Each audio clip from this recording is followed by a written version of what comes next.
Masking in Premiere just got a facelift. It's time to upgrade our workflow with 4 of my favorite ways to get the most out of it. No green screen required. First is the cutout transition that I'm sure you've seen a lot of popular channels using. First, we duplicate our clip, and with the top layer selected, select on the Object Mask tool. Then we'll highlight what we'd like to have isolated, and then in the Effects control, track them forwards and backwards. If you notice that you might have some artifacts like we have here, what we can do with Addition selected, and either lasso or rectangle, we can go and select that piece and retarget the area to help Premiere fill it in for all of the frames. It's like After Effects without After Effects. Move the mask to the opacity section, and on our background layer, simply animate the opacity fading in over time. Now, if you do have any artifacts on your mask layer, you can always come up and add a feather or reduced expansion. I found that if you do want to go this route, animating the expansion coming back to normal can be a really useful trick. The easiest way to keep these two frames together is to first unjoin the bottom one by pressing Ctrl and L, selecting both frames, and then pressing Ctrl and L again. Now, no matter what, they'll never let go. Now for reusability, let's create an adjustment layer. Place it above our other layers, and we're going to add the transform effect to that. This way we can animate our character appearing from off the screen. We can also add a motion blur here too, by turning off composition shutter angle and adjusting our own. Now when it's in motion, we'll have a motion blur.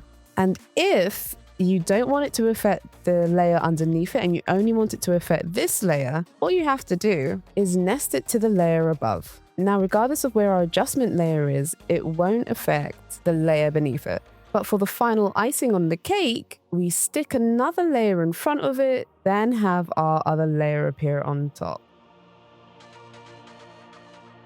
We can join in on the grow effect too, by taking a recording of something wobbling in a frame and another without it. We'll use our Object Mask tool to cut out our object, track it back and forth, put the Object Mask into the opacity section, and then place this layer above our blank one. To match it up, I'll just move the position.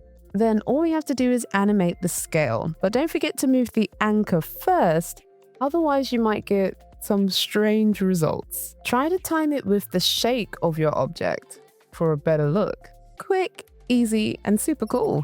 Next is the Mr. Beast styled highlights, aka a visual way to bring attention to whatever you want, just like a video game.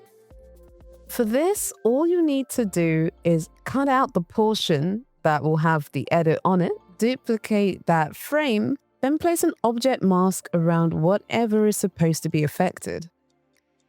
Place it into the opacity mask, track your object backwards and forwards, and because we love reusability, create an adjustment layer.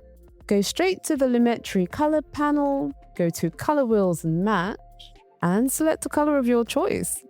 And to make sure it only affects the layer that we're working on, we can nest these. Then all we have to do is match our opacity with the moment that the color needs to change. To make it a little bit more impactful, we can also add a glow onto this.